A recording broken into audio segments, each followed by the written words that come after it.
Hello दोस्तों, पिछली video में आपने भाषा की उत्पत्ति के बारे में जाना कि भाषा क्या है, भाषा की उत्पत्ति कैसे हुई, भाषा कितने प्रकार की होती है, भाषा की विशेषता क्या होती है। क्योंकि जब तक हम भाषा नहीं समझेंगे तब तक आपको हिंदी भाषा की उत्पत्ति समझ में नहीं आएगी। जब तक हम भाषा के बारे में नहीं जानते तब तक हिंदी भाषा की उत्पत्ति समझ में नहीं आएगी। जैसे जब हम रोटी खाते हैं ना, तो ये जिज्ञासा ज़रूर होती है कि रोटी किससे बना है। तो हम रोटी के बारे में सोचते हैं कि रोटी कैसे कैसे बना है। तो रोटी, ये दिमाग में होता है रोटी आटा से बना है, तो आटा गेहूं से बना है, गेहूं खेतों में बोआ गया है। ठीक उसी प्रकार हम जानने की इच्छा होती है ना कि जो भाषा हम बोलते या सुनते हैं वो कहाँ से आई, अर्थात इसकी उत्पत्ति कैसे हुई है। तो चलिए आज हम हिंदी भाषा की उत्पत्ति कैसे हुई है ये बताते हैं। हिंदी भाषा की उत्पत्ति के बारे में जानने से पहले हमको इतिहास जानना बहुत ज़रूरी होता है। तो हम थोड़ा इतिहास के बारे में अध्ययन करते हैं। तो पृथ्वी पर आदि मानव जो हुए वो धीरे धीरे सबसे पहले तो पृथ्वी पर आदि मानव हुए, फिर उनमें धीरे धीरे शारीरिक मानसिक विकास हुआ, परिवर्तन हुआ। जैसे उनके शरीर में परिवर्तन हुआ, खान पान में, रहन सहन में परिवर्तन हुआ और वो मानव के रूप में धीरे धीरे परिवर्तित होते गए। अर्थात हम लोग ना पहले बंदरों की संतान हैं, क्योंकि पहले बंदरों जैसा मानव था। उसके बाद धीरे धीरे उसमें परिवर्तन हुआ और वो मानव रूप ले लिया। तो उसी को हम प्रागैतिहासिक काल के नाम से जाने गए, प्रागैतिहासिक काल के नाम से जाना गया, जो लगभग 8,000 ईसा पूर्व से 25,000 ईसा पूर्व तक माना जाता है। जिसमें मानव पढ़ना लिखना नहीं जानता था, उसे लिपि का ज्ञान बिल्कुल नहीं था, वह खानाबदोश जीवन जीता था, यानी वह जंगलों पर आश्रित था, जंगलों में रहता था, शिकार करता था, उसी से उसके भोजन चलते थे। धीरे धीरे फिर उनमें धीरे धीरे विकास हुआ, वो जंगलों में रहते रहते गुफा में रहना शुरू किए। फिर आग जलाना, भोजन को पका के खाना उन्होंने सीख लिया। बाद में वो अस्थाई घर में रहने लगे, फिर कृषि करना शुरू कर दिए। तो धीरे धीरे मानव में परिवर्तन होता गया। फिर दूसरा जो भाग हुआ उसे हम आदि ऐतिहासिक युग के नाम से जानते हैं, जिससे आदि ऐतिहासिक सभ्यता का जन्म हुआ, जिसका समय काल 25,000 ईसा पूर्व 25,000 ईसा पूर्व से 600 ईसा पूर्व तक माना जाता है। अर्थात सभ्यता ये होती है कि सभ्यता एक संस्कृति यानी रीति रिवाजों का एक लिखित भाषा दर्शन, एक जटिल प्रविधि तथा राजनीतिक पद्धति ही सभ्यता कहलाती है। एक राजनीतिक पद्धति ही सभ्यता कहलाती है। तो सभ्यता यानी जो मनुष्य ने बनाया। जैसे पहले मानव जंगल में रहते थे, फिर गुफा में रहे, फिर नगर का जन्म हुआ और उसी ने सभ्यता का रूप ले लिया। तो जिसमें दो सभ्यताएं उभर कर सामने आई।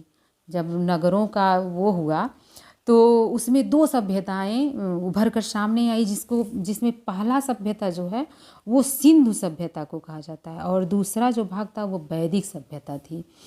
सिंधु सभ्यता जो थी ना, जिसमें सिंधु सभ्यता का समयकाल 25,000 ईसा पूर्व, सिंधु सभ्यता का समयकाल 25,000 ईसा पूर्व से 1500 ईसा पूर्व तक माना जाता है। और वैदिक सभ्यता जो वैदिक सभ्यता का समय था वो 1500 ईसा पूर्व से 600 ईसा पूर्व तक माना जाता है। 1500 ईसा पूर्व से 600 ईसा पूर्व तक माना जाता है। तो यह रहा हिंदी भाषा जानने के पहले थोड़ा सा सामान्य परिचय। अब हम आते हैं कि अब आपको बताते हैं कि आपको ये जानकर आश्चर्य होगा ना कि विश्व की सबसे प्राचीनतम जो भाषा थी ना वो संस्कृत थी। विश्व की जो सबसे प्राचीनतम भाषा थी वो संस्कृत मानी जाती है। संस्कृत भाषा का जन्म यूरोप और भारत से मानी जाती है।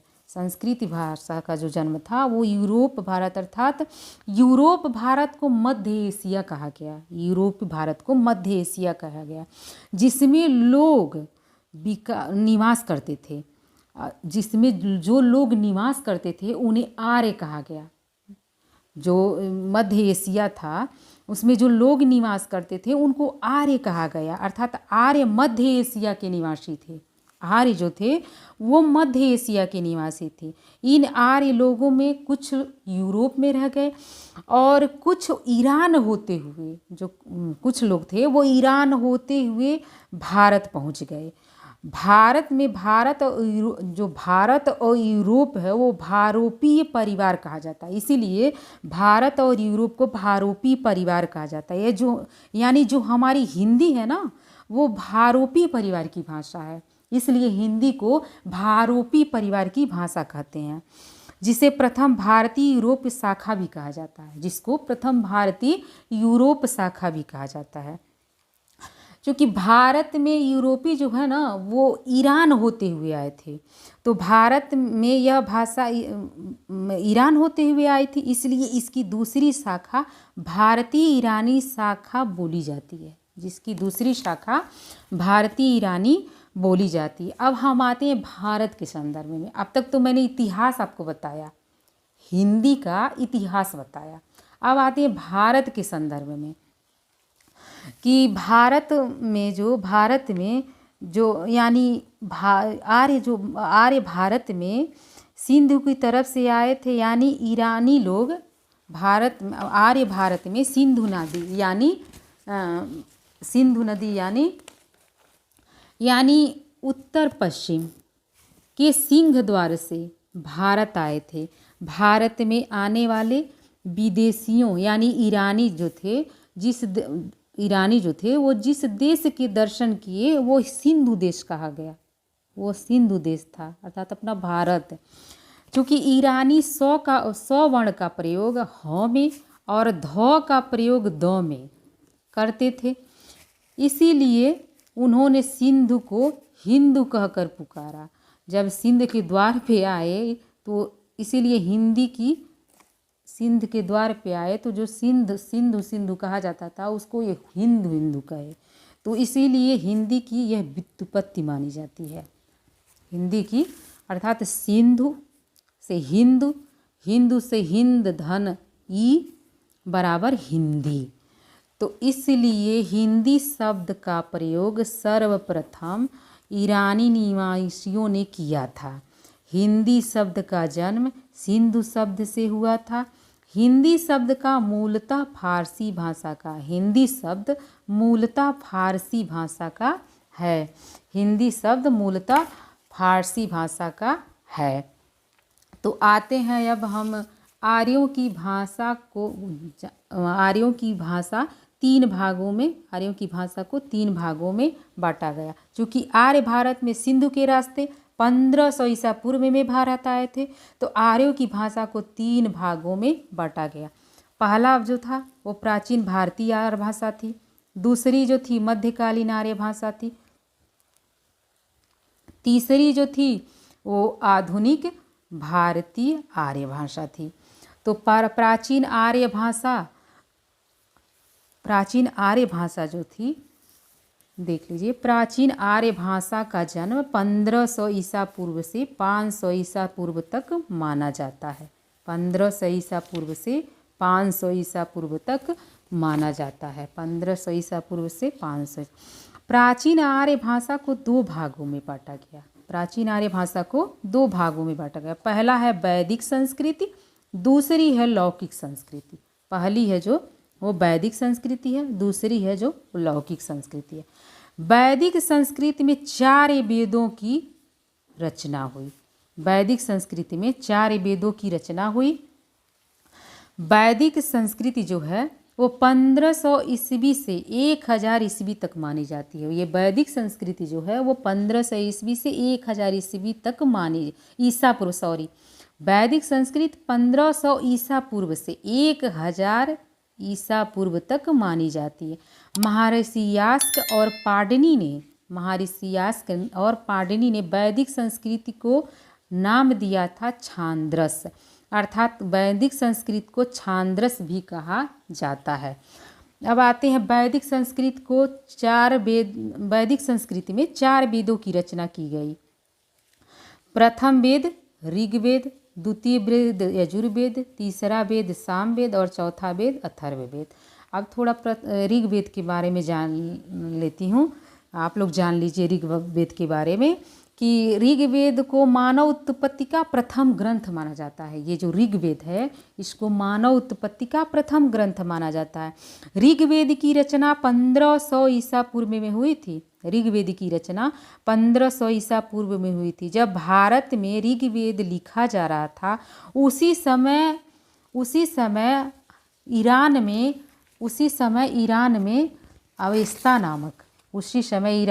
अवेस्ता नामक ग्रंथ लिखा जा रहा था। इसलिए भारत में जितना प्राचीन ऋग्वेद है उतना ही प्राचीन ईरान का अवेस्ता ग्रंथ है। भारत में जितना प्राचीन ये ऋग्वेद है उतना ही प्राचीन ईरान का अवेस्ता ग्रंथ है। तो दूसरा वेद आप जानते हैं यजुर्वेद है, तीसरा जो वेद है वो सामवेद को माना जाता है, चौथा वेद को हम अथर्ववेद कहते हैं। इन 4 वेदों को एक शब्द में संहिता कहा जाता है। नोट कर लीजिएगा, इन 4 वेदों को एक शब्द में संहिता कहा जाता है। 4 वेदों की रचना के कारण इसे वैदिक संस्कृति कहा गया। इन 4 वेदों जो ऋग्वेद यजुर्वेद सामवेद अथर्ववेद है, इन चारों की रचना के कारण इसे वैदिक संस्कृति कहा गया। वैदिक संस्कृत को देववाणी भी कहा जाता है। देववाणी का अर्थ होता है ना देवताओं की वाणी, यानी देवताओं के मुख से निकली हुई वाणी। वैदिक संस्कृति में जो ये 4 वेद लिखे गए इन्हें देवताओं की वाणी कहा जाता है। अब आते हैं हम लौकिक संस्कृति पे। लौकिक संस्कृति का समय 1000 ईसा पूर्व से 500 ईसा पूर्व तक माना जाता है।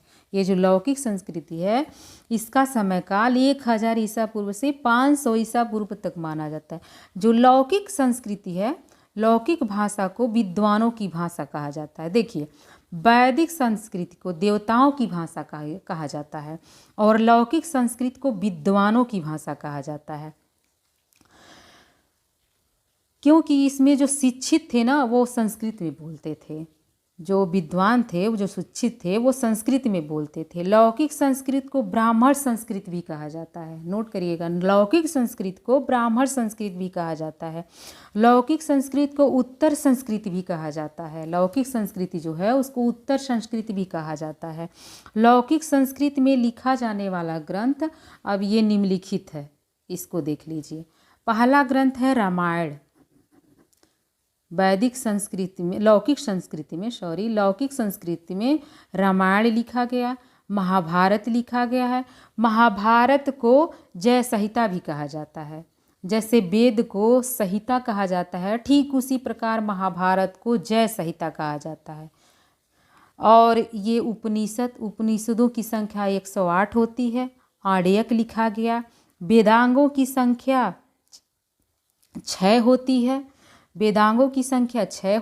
पुराणों की संख्या 18 होती है। उप पुराणों की संख्या भी 18 होती है। अब आते हैं हम मध्यकालीन आर्य भाषा पे। मध्यकालीन आर्य भाषा का समय देख लीजिए। मध्यकालीन आर्य भाषा का समय 500 ईसा पूर्व से 1000 ईस्वी, नोट करिएगा, 500 ईसा पूर्व से 1000 ईस्वी तक माना जाता है। इनमें 3 भाषाओं को रखा गया। पाली भाषा, प्राकृति भाषा, अपभ्रंश भाषा और अपभ्रंश का ही एक रूप अवध्य। तो पाली का जो समय काल है वो 500 ईसा पूर्व से प्रथम शताब्दी तक है। प्राकृति भाषा का जो समय है वो प्रथम शताब्दी से 500 ईस्वी तक है। और अपभ्रंश का समय 500 ईस्वी से 1000 ईस्वी तक है। यहीं अवध्य का समय 900 ईस्वी से 1100 ईस्वी तक है। तो आइए हम आपको बताते हैं इसका संक्षिप्त थोड़ा पाली के बारे में, प्राकृत के बारे में, अपभ्रंश के बारे में। तो मैं पहला बताती हूँ पाली भाषा। इनका समय 500 ईसा पूर्व से प्रथम शताब्दी तक माना जाता है। पाली भाषा को बौद्धों की भाषा मानी जाती है। पाली भाषा जो है उसे बौद्धों की भाषा मानी जाती है। पाली भाषा भारत के लोगों की जन भाषा मानी जाती है। देखिए, देवताओं की भाषा, देवताओं की भाषा वैदिक, लौकिक संस्कृति में ब्राह्मणों की भाषा, विद्वानों की भाषा को लौकिक संस्कृत कहा जाता है। फिर पाली भाषा जो है वो आम जनता की, मतलब पाली भाषा भारत के लोगों की जनमानस आम जनता की भाषा है। पाली भाषा भारत की प्रथम देशज भाषा मानी जाती है। पाली भाषा भारत की प्रथम देशज भाषा मानी जाती है, क्योंकि जो अनपढ़ गंवार थे वह सभी पाली भाषा का प्रयोग करते थे। क्योंकि जो अनपढ़ गंवार थे वो सभी पाली भाषा का प्रयोग करते थे। यानी देवताओं की भाषा वैदिक भाषा मानी गई, विद्वानों की भाषा लौकिक संस्कृति मानी गई और अनपढ़ों की भाषा पाली भाषा मानी गई। तो पाली भगवान बुद्ध ने अपने सारे उपदेश पाली भाषा में दिए। भगवान बुद्ध ने अपने सारे उपदेश पाली भाषा में। अब आते हैं हम प्राकृतिक भाषा पे। इसका समय काल प्रथम शताब्दी से 500 ईस्वी तक मानी जाती है। इनका समय प्रथम शताब्दी से 500 ईस्वी तक मानी जाती है। प्राकृतिक भाषा जैनों की भाषा कहा जाता है। प्राकृतिक भाषा को जैनों की भाषा कहा जाता है। प्राकृत को मलेच्छों की भाषा भी कहा जाता है। ये प्राकृति जो है इसको मलेच्छों की भाषा भी कहा जाता है। अर्थात जो वैदिक काल में जो थे, मलेच्छों की भाषा क्यों कहा जाता है? क्योंकि वैदिक काल में जो नीच जातियाँ थीं वो प्राकृतिक भाषा का प्रयोग करती थी। उनको संस्कृत भाषा बोलने का कोई अधिकार नहीं था। तो वो आपने जान ही लिया। अब जानिए कि महावीर स्वामी ने अपने सारे उपदेशों को प्राकृतिक भाषा में दिए हैं। महावीर स्वामी जो थे वो अपने सारे उपदेश प्राकृतिक भाषा में दिए हैं। अब आते हैं हम अवठ पे। अब हम आते हैं अवठ पे। अब अवठ का जो समय काल है, अवठ का जो समय काल, अपभ्रंश पे आते हैं हम। तो अपभ्रंश भाषा जो है वो 500 ईसा पूर्व से 1000 ईस्वी तक अपभ्रंश भाषा जो है 500 ईस्वी से 1000 ईस्वी तक मानी जाती है। अपभ्रंश को गिरी हुई भाषा कहा जाता है। ये अपभ्रंश है, इसको गिरी हुई भाषा कहा जाता है। अपभ्रंश को भ्रष्ट भाषा भी कहा जाता है। अपभ्रंश को भ्रष्ट भाषा भी कहा जाता है। अपभ्रंश का शाब्दिक अर्थ होता है भ्रष्ट भाषा, अर्थात बिगड़ा हुआ स्वरूप। संस्कृत भाषा का बिगड़ा हुआ स्वरूप अपभ्रंश कहलाता है। संस्कृत भाषा का बिगड़ा हुआ स्वरूप अपभ्रंश कहा जाता है। इस प्रकार अपभ्रंश के 7 रूप मिलते हैं। अपभ्रंश भाषा के 7 रूप मिलते हैं और इसी 7 रूपों के अंतर्गत हिंदी का विकास हुआ। इन्हीं 7 रूपों के अंदर हिंदी का विकास हुआ। अब पहला आता है शौरसेनी अपभ्रंश, आप नोट करिएगा। पहला आता है शौरसेनी अपभ्रंश, दूसरा आता है खस अपभ्रंश, तीसरा आता है ब्राचड़ अपभ्रंश, चौथा आता है महाराष्ट्रीय अपभ्रंश, पांचवा आता है मागधी अपभ्रंश और सातवां आता है अर्धमागधी अपभ्रंश। तो इसमें 4 जो अपभ्रंश है उन्हीं से 5 उपभाषाएं और 18 बोलियां जन्म ली। तो पहला शौरसेनी अपभ्रंश से पश्चिमी हिंदी और राजस्थानी हिंदी का विकास हुआ। उसके बाद खस अपभ्रंश से पहाड़ी हिंदी का विकास हुआ। मागधी अपभ्रंश से बिहारी हिंदी का विकास हुआ और अर्धमागधी अपभ्रंश से पूर्वी हिंदी का विकास हुआ। तो इस प्रकार 4 अपभ्रंशों से 5 उपभाषाएं और 8 बोलियों का विकास हुआ। इस प्रकार हिंदी की 5 उपभाषाएं और 18 बोलियां बोली जाती हैं। इस प्रकार तो आगे के वीडियो में मैं आपको ये 5 उपभाषाएं और 18 बोलियों के बारे में बताऊंगी। तो इस प्रकार हिंदी का विकास संस्कृत से होते हुए पाली, पाली से होते हुए प्राकृत, प्राकृत से होते हुए अपभ्रंश, अपभ्रंश से होते हुए अवठ, अवठ से होते हुए प्राचीन या प्रारंभिक हिंदी का रूप ले लेती है। तो तो अब आते हैं आधुनिक भारतीय आर्य भाषा पे। अब आते हैं आधुनिक भारतीय आर्य भाषा पे। ये तीसरा भाग है। आधुनिक भारतीय आर्य भाषा का समय ये वो 1000 ईस्वी या 1100 ईस्वी से अब तक मानी जाती है। जो आधुनिक भारतीय आर्य भाषा है उसका समय काल 1000 या 1100 ईस्वी से अब तक मानी जाती है। इसमें 3 भागों में इसको विभक्त किया जाता है। पहला है, देखिए, पहला है प्राचीन हिंदी, जिसका समय काल 1100 ईस्वी से 1400 ईस्वी तक मानी जाती है। दूसरी है मध्यकालीन हिंदी, जिसका समय काल 1400 ईस्वी से 1850 ईस्वी तक मानी जाती है। तीसरी जो है वो आधुनिक हिंदी है, जिसका समय काल 1850 से अब तक मानी जाती है। तो इसके बारे में मैं आपको विस्तृत जानकारी अगले वीडियो में बना के दूंगी कि आधुनिक भारतीय आर्य भाषा में प्राचीन हिंदी, मध्यकालीन हिंदी, आधुनिक हिंदी के अंतर्गत क्या क्या आते हैं। तो हिंदी की आदि जननी संस्कृत है। संस्कृत पाली प्राकृतिक भाषा से होती हुई अपभ्रंश तक पहुंचती है, फिर अपभ्रंश अवठ से गुजरती हुई प्रारंभिक हिंदी का रूप ले लेती है। तो हिंदी का विकास क्रम जो है, हिंदी का विकास क्रम संस्कृत, पाली, प्राकृत, अपभ्रंश, अवठ, प्राचीन या प्रारंभिक मानी जाती है। तो मैंने आपको ये बताया कि मतलब हिंदी की उत्पत्ति और उसका वर्गीकरण कैसे हुआ। तो आपको ये वीडियो कैसा लगा कमेंट ज़रूर करिएगा, और प्लीज़ हमारे चैनल को सब्सक्राइब ज़रूर कीजिएगा। आपका वीडियो देखने के लिए बहुत बहुत धन्यवाद।